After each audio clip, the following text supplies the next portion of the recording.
روزانہ شام ایک آدمی ہمارے گھر آتا، میری بہن تیار ہو کر اس کے ساتھ چلی جاتی۔ مجھے سب کہتے تم ایک طوائف کے بھائی ہو۔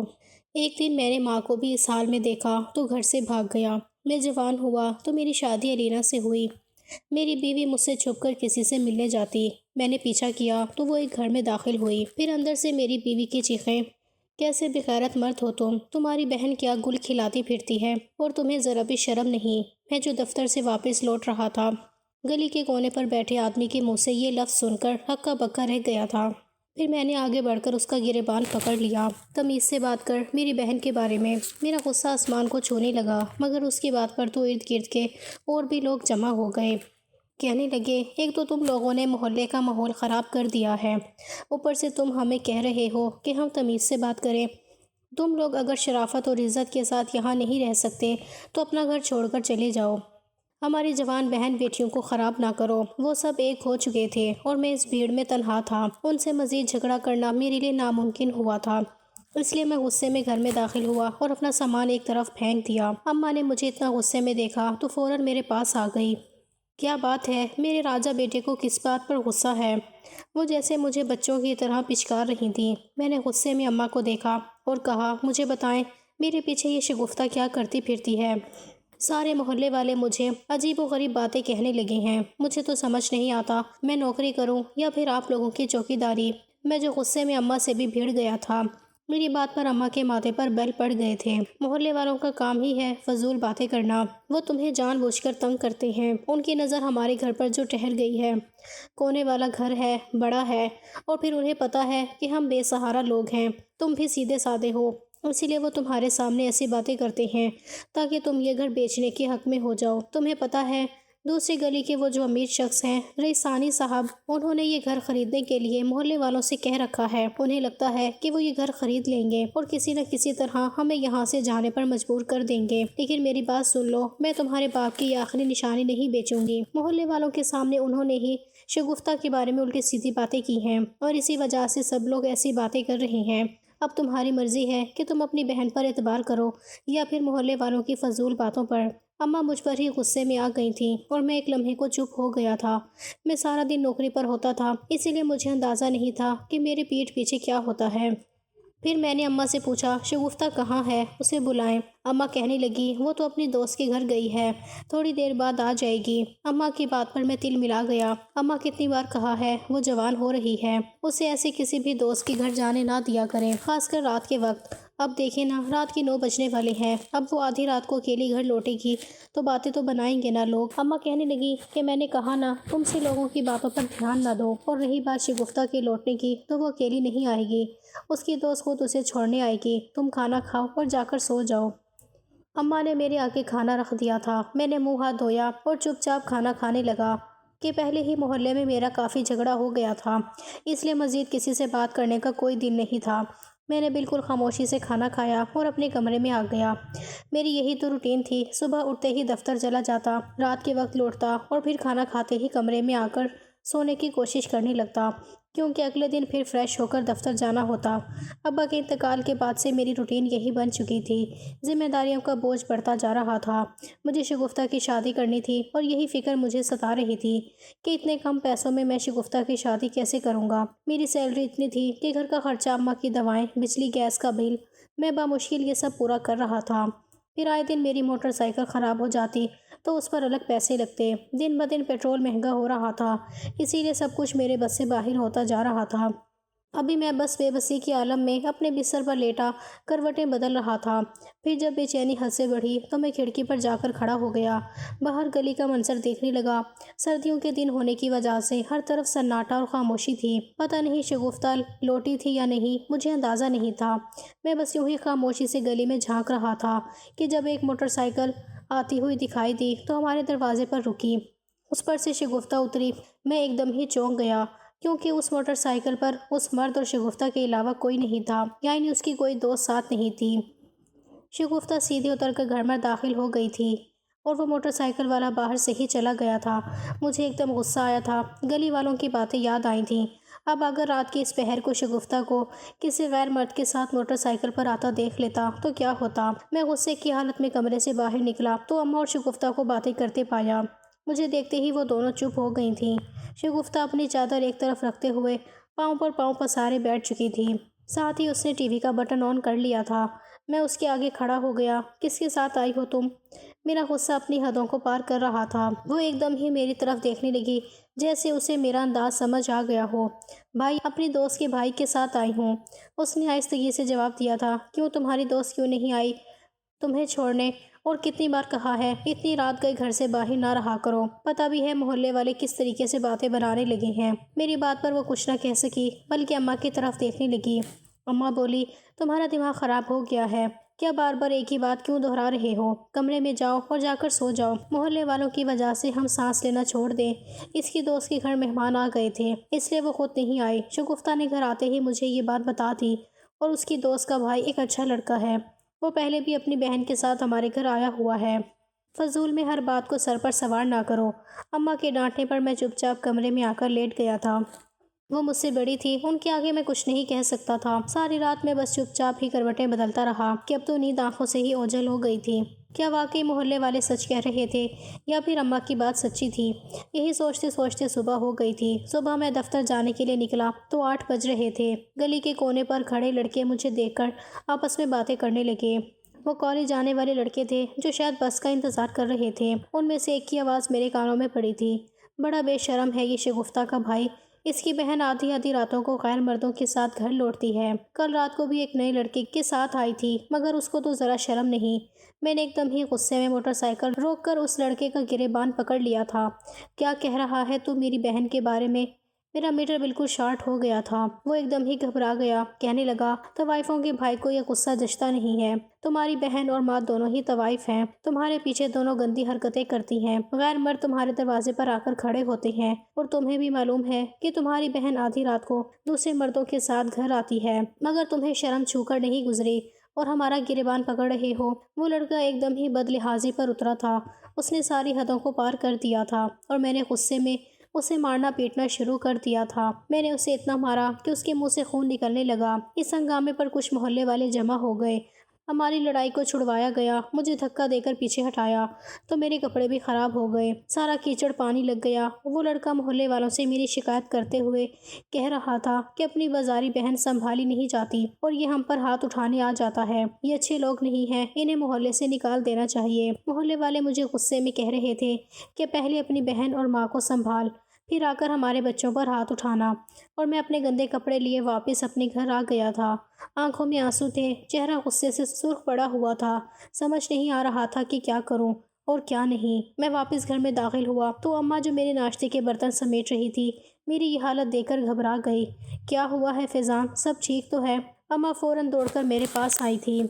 کچھ بھی ٹھیک نہیں ہے، پتہ نہیں کیا مجھ سے کیا چھپا رہی ہیں، سچ سچ بتائیے شگفتہ کیا کرتی پھرتی ہے؟ محلے کا بچہ بھی مجھ پر تھوک رہا ہے۔ کالج جاتے ہوئے لڑکے میری بہن کو طوائف اور مجھے طوائف کا بھائی کہہ رہے ہیں۔ میرا غصہ آسمان کو چھو گیا تھا۔ اماں نے ایک دم ہی مجھے پکڑ کر بٹھایا اور ٹھنڈا پانی کا گلاس لا کر دیا۔ پانی پیو اور اپنا غصہ ٹھنڈا کرو، کسی کے کچھ کہہ دینے سے کچھ نہیں ہو جاتا۔ تمہاری بہن ایک نیک اور شریف لڑکی ہے، اپنی بہن پر اور مجھ پر بھروسہ کرو۔ امی پھر مجھے دلاسا دے رہی تھی جبکہ میرا دماغ اتنا خراب ہو چکا تھا کہ میں دفتر جانے کی بجائے کمرے میں چلا گیا تھا۔ پچھلی رات کا جاگا ہوا تھا اسی لیے نیند لگ گئی۔ دوپہر کے وقت آنکھ کھلی تو باہر سے اماں اور شگفتہ کی آوازیں آ رہی تھیں۔ اماں شگفتہ کو کہہ رہی تھی کہ کچھ دن اپنا باہر آنا جانا بند کر دو، تمہارے بھائی کا غصہ آسمان پر پہنچ رہا ہے اور اوپر سے محلے والوں نے اس کے کانوں میں نہ جانے کیا کچھ کہہ دیا ہے۔ اب وہ میری کوئی بات سننے کو بھی تیار نہیں۔ دوسری طرف سے شگفتہ چیختے ہوئے کہہ رہی تھی کہ محلے والوں کی وجہ سے میں کیوں نہ جاؤں، مجھے جانا ہے، اور پھر وہ اپنے کمرے میں چلی گئی تھی۔ میں کمرے سے باہر نکلا اور اماں سے پوچھا، یہ شگفتہ کہاں جانے کی بات کر رہی ہے؟ تو اماں کچھ لمحے خاموش ہو گئی، پھر کہنے لگی، ارے اس کی دوست کی اماں بہت بیمار ہے نا، وہ بس وہیں جانا چاہتی ہے تاکہ اپنی دوست کے ساتھ مل کر تھوڑا گھر کا کام کاج کر لے اور اس کی ہیلپ بھی ہو جائے۔ میں نے اماں سے کہا کہ اسے صاف منع کرتے ہیں، گھر سے باہر نکلنے کی ضرورت نہیں ہے، میں کوئی اچھا لڑکا دیکھ کر اس کی شادی کر دوں گا۔ غصے میں کہہ کر میں اپنے گھر سے باہر نکل آیا تھا۔ دوسرے محلے میں میرے دوست رہتے تھے، میں وہاں پہنچا اور اپنے دوستوں کے پاس بیٹھ گیا۔ کچھ دیر تو نارمل بات ہوئی لیکن پھر ایک دم ہی میرا ایک دوست کہنے لگا، تو آج کل کیا کرتا پھر رہا ہے فیضان؟ تیرے محلے سے بات ہمارے محلے تک آ گئی ہے کہ تیرا ہر دوسرے دن لوگوں سے جھگڑا ہونے لگا ہے، کیوں جھگڑے کر رہا ہے؟ تیری تو ایسی عادت بھی نہیں۔ اس کے پوچھنے پر میں ایک دم خاموش ہو گیا۔ مجھے اندازہ نہیں تھا کہ بات جنگل پہ آگ کی طرح پھیل جائے گی۔ پھر میں نے اسے بتایا کہ کس طرح لوگ میری بہن کے کردار پر انگلیاں اٹھا رہے ہیں۔ کچھ دیر میرے دوست خاموش رہے، پھر کہنے لگے کہ تمہیں چاہیے کہ سچائی کا پتہ کرو۔ ایسا نہ ہو کہ تمہاری بہن کسی غلط لڑکے کے چکر میں پڑ گئی ہو اور یہی وجہ محلے والوں کو باتیں بنانے کے لیے مل گئی ہو۔ آج کل جوان لڑکیاں عشق اور معشوقی کے چکر میں پڑ جاتی ہیں اور پھر ایسے ہی بدنامی مول لیتی ہیں۔ تو اس کی بات پر میں ایک دم غصے میں اٹھ کھڑا ہوا تھا۔ مجھے اندازہ نہیں تھا کہ وہ بھی میری بہن کے بارے میں ایسی کوئی بات کہہ دیں گے۔ میں نے انگلی اٹھائی اور سختی سے تنبیہ کی، جب بات اگر آئندہ میری بہن کے حوالے سے ایسی کوئی بات کی تو مجھ سے برا کوئی نہیں ہوگا۔ جواد تو چپ کر گیا، لیکن میرا دوسرا دوست شامی کہنے لگا کہ سچائی سے منہ پھیرنے سے سچ چھپ نہیں جاتا۔ ہم نے بھی تیری بہن کو ایک لڑکے کے ساتھ موٹر سائیکل پر جاتے دیکھا ہے، لیکن یوں نہیں کہا کہ تیری بہن ہماری بھی بہن ہے، تیری عزت ہماری بھی عزت ہے۔ لیکن اگر تو ہم سے ہی جھگڑا کرنے پر اتر آئے گا تو ہمارا فرض بنتا ہے کہ تجھے سمجھائیں کہ تو اپنی بہن پر نظر رکھ۔ اس کی بات پر میں ایک دم ہی ہکا بکا رہ گیا تھا۔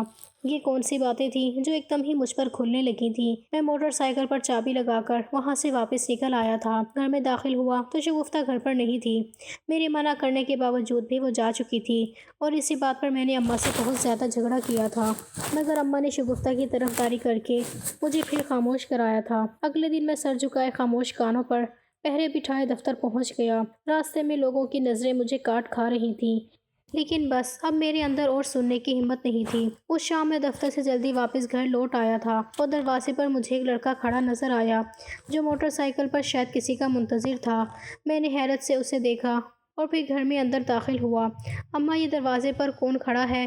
وہ ہمارے دروازے سے تھوڑا ہٹ کر تھا، اسی لیے جو اس سے پوچھنا مناسب نہیں لگا تھا۔ مجھے جلدی کر دیکھ کر اماں کے چہرے پر ایک رنگ آ کر گزر گیا تھا۔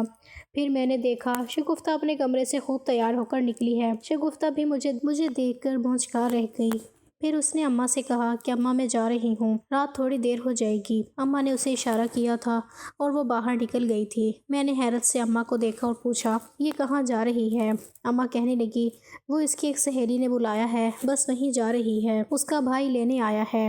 اور مجھے لمحے بھر میں سمجھ آ گیا کہ باہر جو لڑکا کھڑا تھا وہ میری ہی بہن کو لینے آیا تھا، مگر یہ وہ لڑکا نہیں تھا جس کے ساتھ وہ پچھلی بار گھر لوٹی تھی، یہ کوئی نیا لڑکا تھا۔ میں نے غصے میں کہا، اماں تم نے منع کیوں نہیں کیا؟ ایسے منہ اٹھا کر کسی بھی لڑکے کے ساتھ کیسے؟ اماں نے ایک گہری نظر مجھ پر ڈالی اور کہنے لگی، مت بھول شگفتہ تجھ سے بڑی ہے، چھوٹی نہیں، اور تجھے نوکری کرتے 4 دن ہوئے ہیں۔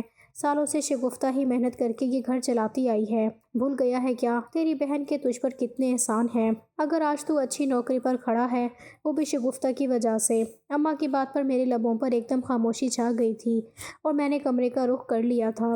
آنکھوں میں آنسو تھے اور میرا وجود کانپ رہا تھا۔ یہ سچ تھا کہ شگفتہ مجھ سے 2 سال بڑی تھی، لیکن میں نے کبھی اسے باجی نہیں کہا تھا، بلکہ میں عموماً اسے اپنی چھوٹی بہن کی طرح ہی ٹریٹ کرتا تھا اور چھوٹی بھی کہہ کر پکارتا تھا، کیونکہ وہ دیکھنے میں مجھ سے چھوٹی لگتی تھی۔ ابا کے انتقال کے وقت میری عمر تھوڑی کم تھی اور مجھے کوئی اچھی نوکری یا کام نہیں مل رہا تھا۔ تب شگفتہ نے مجھے کہا تھا کہ مجھے پڑھائی کرنی ہے اور باقی گھر کا خرچہ وہ دیکھ لے گی۔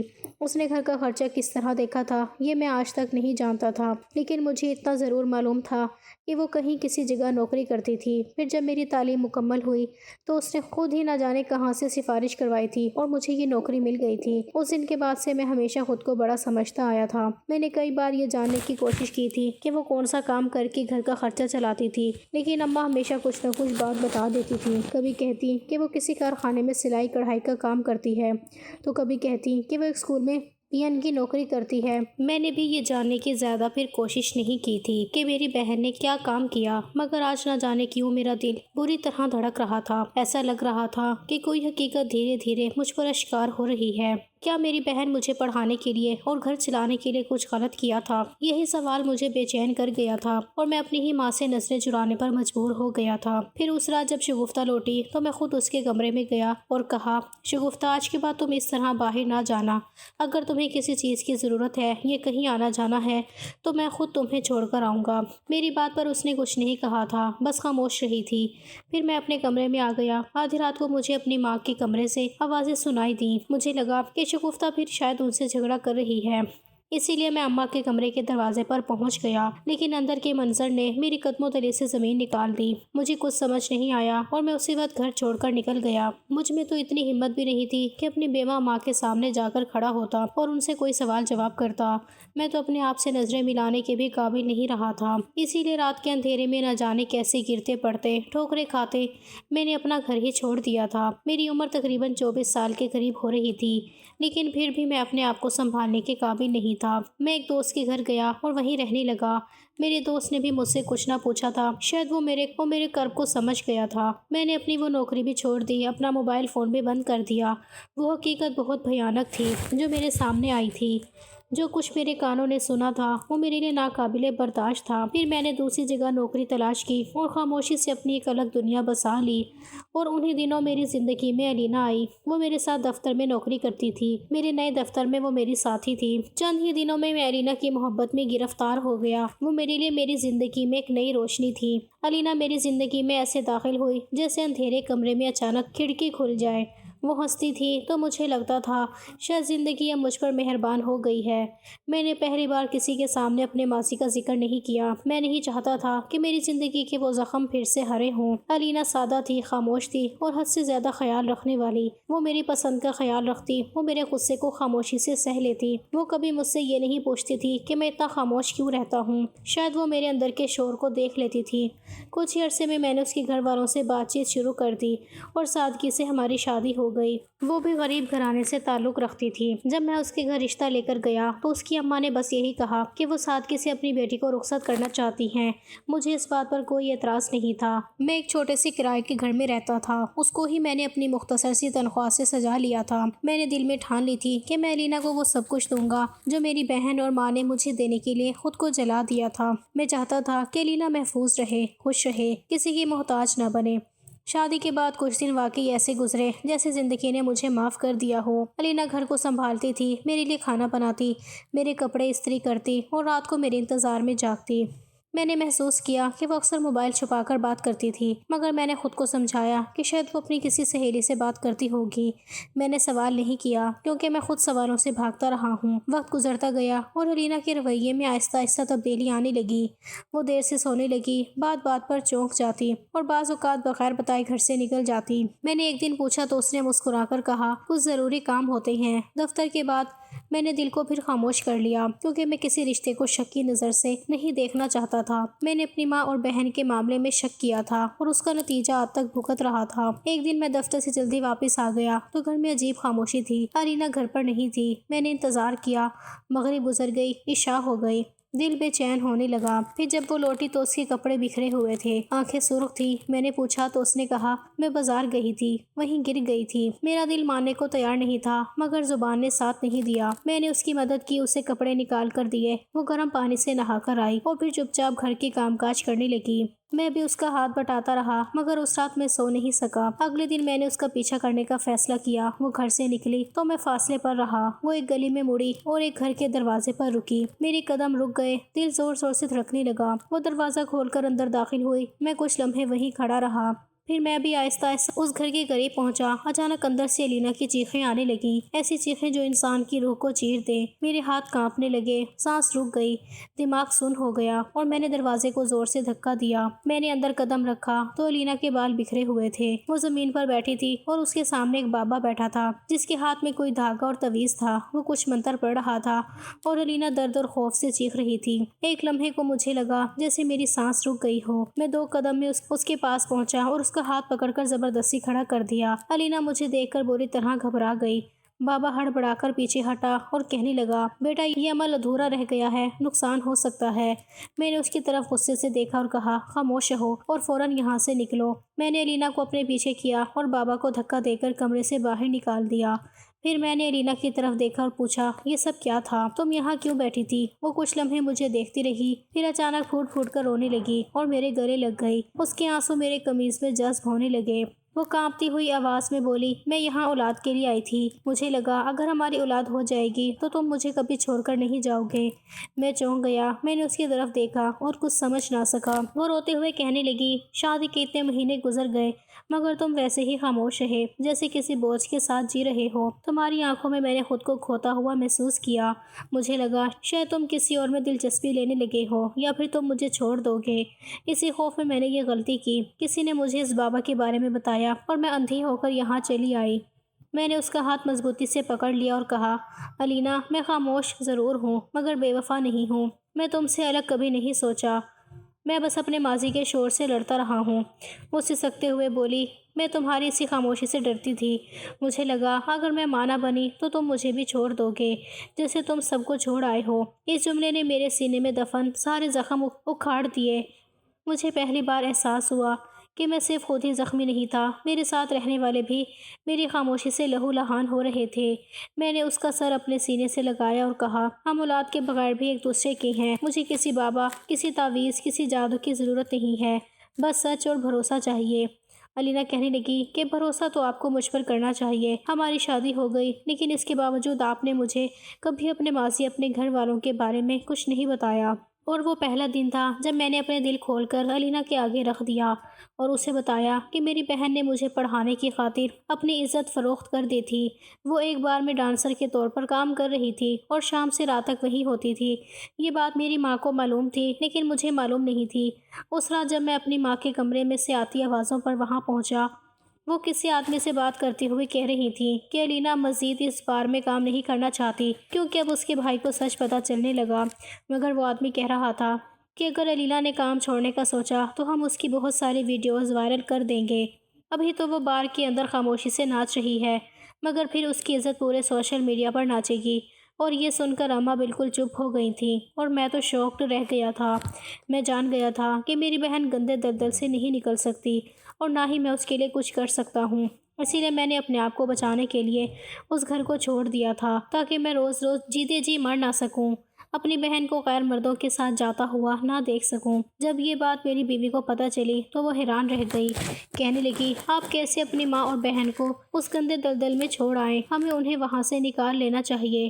اور پھر وہ مجھے اگلے ہی دن میرے گھر لے کر، میری ماں بستر پر بیمار پڑی تھی، الینا ان کے سرہانے بیٹھی تھی۔ مجھے دیکھ کر وہ دونوں حیران رہ گئے اور پھر دھیرے دھیرے میں نے اماں کو بتایا کہ مجھے ان کا سچ پتہ چل گیا تھا۔ اماں رونے لگی، کہنے لگی، میں مجبور تھی۔ تجھ میں اور شگفتہ میں بھلے ہی عمر کا فرق زیادہ نہیں تھا لیکن وہ لڑکی تھی، وقت سے پہلے سمجھدار ہو گئی تھی۔ اس نے گھر کو سنبھال لیا تھا، تیرے میرے خرچے اٹھا لیے تھے اور مجھے لگا کہ ایک دن وہ یہ سب کچھ آسانی سے چھوڑ دے گی لیکن پھر وہ چھوڑ نہ سکی اور اب تو ہمیں چھوڑ گیا۔ اب پچھلے کچھ عرصے سے شگفتہ وہ کام چھوڑ چکی ہے کیونکہ پولیس ریڈ کے بعد وہ بار بند ہو گیا ہے۔ اب ہم بھوکے پیاسے گھر میں رہتے ہیں لیکن ہماری عزت محفوظ ہو گئی ہے، ہمارا پیٹ جل رہا ہے۔ محلے والوں کو اس بات سے غرض نہیں ہے کہ ہم بھوکے پیاسے ہیں یا نہیں، وہ بس یہ جانتے ہیں کہ شگفتہ راتوں کو باہر نہیں جاتی اور اس طرح ان کی اور ان کی بیٹیوں کی عزت محفوظ ہے۔ اماں کی بات سن کر الینا کی آنکھوں سے آنسو بہنے لگے۔ وہ آہستہ سے اماں کے قدموں میں بیٹھ گئی اور ان کے ہاتھ اپنے ہاتھوں میں لے لیے اور کہا، اماں، عزت صرف رات کو گھر میں بند ہونے سے محفوظ نہیں ہوتی، عزت تب محفوظ ہوتی ہے جب پیٹ بھرا ہوا ہو اور دل زندہ ہو۔ آپ نے اپنی بیٹی کو مجبور کیا تھا، حالات نے اسے اس دلدل میں دھکیلا تھا۔ گناہ صرف اس کا نہیں تھا، یہ گناہ اس پورے معاشرے کا تھا، اس پورے محلے کا، جنہوں نے یتیم بچوں پر رحم نہیں کیا جو ایک بیوہ عورت کا آسرا نہ بن سکے۔ یہ سن کر اماں زاروں قطار رونے لگیں اور کہنے لگیں، میں روز اللہ سے معافی مانگتی ہوں، میں نے اپنی بیٹی کو خود جہنم میں اتارا، میں ایک ماں ہو کر بھی اس کی حفاظت نہ کر سکی۔ الینا نے ان کے آنسو پونچھے اور کہا، اب رونے کا وقت نہیں ہے، اب ہمیں کچھ کرنا ہوگا۔ میں یہ گھر ایسے نہیں چھوڑ سکتی، میں اس گھر کی بیٹی کو اس حال میں نہیں چھوڑ سکتی۔ فیضان نے مجھے سب کچھ بتا دیا ہے اور اب میں خاموش نہیں رہوں گی، میں خاموش رہی تو میں بھی اسی جرم میں شریک ہوں گی۔ الینا کی آواز میں عجیب سا حوصلہ تھا، میں اسے دیکھ رہا تھا، وہی الینا جو کل تک خوف میں کسی بابا کے آگے بیٹھی تھی، آج ایک ماں کے زخموں پر ہاتھ رکھے کھڑی تھی۔ اس نے اماں سے کہا، شگفتہ نے جو کچھ کیا وہ مجبوری تھی لیکن اب ہم اسے دوبارہ اس راستے پر نہیں جانے دیں گے۔ میں خود کام کروں گی، محنت کروں گی مگر کسی بیٹی کو دوبارہ اس قیمت پر گھر چلانے نہیں دوں گی۔ اماں نے حیرت سے اس کی طرف دیکھا اور کہا، بیٹی، تمہیں نہیں معلوم یہ دنیا کتنی ظالم ہے۔ الینا نے دھیرے سے جواب دیا، میں جان گئی ہوں، اسی لیے تو اب پیچھے نہیں ہٹوں گی۔ اسی دن علینا نے گھر کے کمرے میں سلائی مشین لگوا دی۔ وہ شگفتہ کے ساتھ مل کر سلائی کا کام کرنے لگی۔ اس نے اپنے ہی پرانے دفتر کے کولیگ سے رابطہ کیا اور انہی کے کپڑے لے کر سلائی کی شروعات کر دی۔ میں بھی نوکری کر رہا تھا، ساتھ اماں کا علاج بھی کروا رہا تھا۔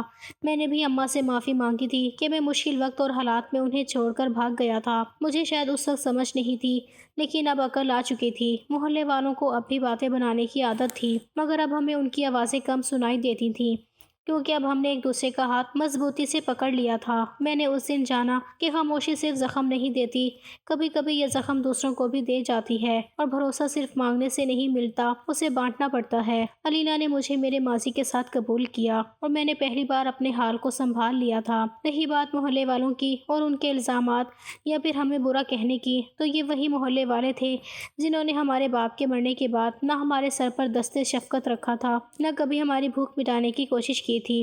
اسی لیے میں ان محلے والوں کی طرف سے اپنی آنکھ اور کان دونوں بند کر لیے تھے۔ آج ہم محنت کر رہے تھے اور عزت سے کمانے کے قابل تھے، لیکن جو ماضی گزر گیا وہ ہمارے لیے پچھتاوا ضرور ہے، اور اب ہم رب کی بارگاہ میں معافی کے طلبگار بھی ہیں۔ آج بھی بہت ساری ایسی لڑکیاں ہیں جو شگفتہ کی طرح اپنے گھر والوں کی خاطر مجبور ہیں، جو نہ چاہتے ہوئے بھی غلط کاموں کی طرف بڑھ جاتی ہیں۔